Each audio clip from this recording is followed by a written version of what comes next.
ಇನ್ನು ಇದೇ ಸಂದರ್ಭದಲ್ಲಿ ಮುಡಾದಲ್ಲಿ ಕೋಟ್ಯಾಂತರ ರೂಪಾಯಿ ಅವ್ಯವಹಾರ ಆಗಿದೆ ಅಂತ ಹೇಳಿ ವಿಪಕ್ಷ ನಾಯಕ ಆರ್ ಅಶೋಕ್ ಆಕ್ರೋಶ ವ್ಯಕ್ತಪಡಿಸಿದ್ದಾರೆ. ಸಿಎಂ ಸ್ಥಾನಕ್ಕೆ ಸಿದ್ದರಾಮಯ್ಯ ರಾಜೀನಾಮೆ ಕೊಡಬೇಕು. ಸಿದ್ದರಾಮಯ್ಯ ಅವರ ಕುಟುಂಬಕ್ಕೆ ಬೆಂಬಲಿಗರಿಗೆ ಸೈಟ್ ಹಂಚಿಕೆ ಆಗಿದೆ. ಭ್ರಷ್ಟಾಚಾರದ ಕೂಪದಲ್ಲಿ ರಾಜ್ಯ ಸರ್ಕಾರ ಮುಳುಗಿ ಹೋಗ್ಬಿಟ್ಟಿದೆ. ಹಾಗಾಗಿ ಸಿದ್ದರಾಮಯ್ಯ ಅವರು ರಾಜೀನಾಮೆಯನ್ನು ಕೊಡಬೇಕು. 3ರಿಂದ 4 ಸಾವಿರ ಕೋಟಿ ರೂಪಾಯಿಯಷ್ಟು ಹಣ ದುರುಪಯೋಗ ಆಗಿದೆ. 85,000 ಜನ ಸೈಟ್ಗೆ ಅರ್ಜಿ ಹಾಕಿದ್ರು, ಅವ್ರಿಗೆ ಸಿಗಲ್ಲ. ಬಿಜೆಪಿ ಮಾಡ್ತಾ ಇರುವಂತಹ ಪ್ರತಿಭಟನೆಯನ್ನು ಹತ್ತಿಕ್ತಾ ಇದ್ದಾರೆ ಅಂತ ಹೇಳಿ ಮೈಸೂರಿನಲ್ಲಿ ವಿಪಕ್ಷ ನಾಯಕ ಆರ್ ಅಶೋಕ್ ವಾಗ್ದಾಳಿ ನಡೆಸಿದ್ದಾರೆ. 3ರಿಂದ 4 ಸಾವಿರ ಕೋಟಿಗೂ ಹೆಚ್ಚು ಹಣ, ಸಾರ್ವಜನಿಕರ ಹಣ ದುರುಪಯೋಗ ಆಗಿರುವಂಥದ್ದು. ಮೈಸೂರಲ್ಲಿ ಸೈಟ್ ಬೇಕು ಅಂತೇಳಿ ಸುಮಾರು 10-15 ವರ್ಷದಿಂದ 85,000 ಜನ ಸೈಟ್ಗೋಸ್ಕರ ಅಪ್ಲೈ ಮಾಡಿದ್ದಾರೆ. ಅವರಿಗೆ ಸೈಟ್ ಇಲ್ಲ.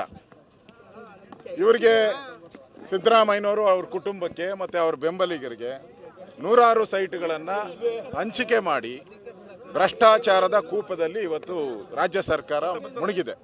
ನಾವು ಇವತ್ತು ಪ್ರತಿಭಟನೆಯನ್ನು ಕೊಟ್ಟಿದ್ರಿ. ಬೆಂಗಳೂರಿಂದ ನಾವೆಲ್ಲ ಹೊರಟಿದ್ರಿ. ನಾವು ಅಶ್ವಥ್ ನಾರಾಯಣ್ ಅವರು, ವಿಜಯೇಂದ್ರ ಎಲ್ಲ. ಒಂದು ರೀತಿ ಪ್ರಜಾಪ್ರಭುತ್ವದಲ್ಲಿ ವಿರೋಧ ಪಕ್ಷಕ್ಕೆ ಪ್ರತಿಭಟನೆ ಮಾಡುವಂಥ ಹಕ್ಕಿದೆ. ಇವತ್ತು ಪ್ರತಿಭಟನೆ ಮಾಡುವಂಥದ್ದಕ್ಕೂ ಹತ್ತಿಕ್ಕೋದು. ನಾವು ಇಲ್ಲಿಗೆ ಬರಬೇಕಾದ್ರೆ ಟೆಂಪೋದಲ್ಲಿ ಬಂದಿದ್ದೀರಿ. ಏನು ತರಕಾರಿ ಹೌದು, ತರಕಾರಿ ತುಂಬಿರುವಂಥ ತರಕಾರಿಯ ಒಂದು ಟೆಂಪೋದಲ್ಲಿ ನಾವು ಈ ಪ್ರತಿಭಟನೆಗೋಸ್ಕರ ಇವರ ಪೊಲೀಸರ ಕಣ್ ತಪ್ಪಿಸಿ ನಾವು ಬಂದಿದ್ದೀರಿ.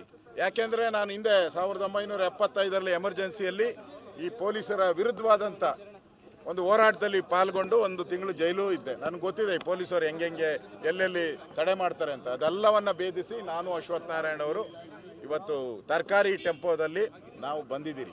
ಈ ಎಲ್ಲ ಪೊಲೀಸರ ಭದ್ರಕೋಟೆಯನ್ನು ಭೇದಿಸಿ ನಾವು ಇಲ್ಲಿಗೆ ಬಂದಿದ್ದೀರಿ. ನಮ್ಮ ಉದ್ದೇಶ ಸಾರ್ವಜನಿಕರಿಗೆ ಆಗ್ತಾ ಇರೋ ಅನ್ಯಾಯ, ಕೋಟ್ಯಾಂತರ ರೂಪಾಯಿ ಒಂದು ಅವ್ಯವಹಾರ ಏನಿದೆ, ಇದು ಬಯಲಿಗೆ ಬರಬೇಕು. ಇದರ ಮುಖಾಂತರ ರಾಜ್ಯ ಸರ್ಕಾರ, ಮುಖ್ಯಮಂತ್ರಿಗಳು ರಾಜೀನಾಮೆ ಕೊಡಬೇಕು. ಇದರಲ್ಲಿ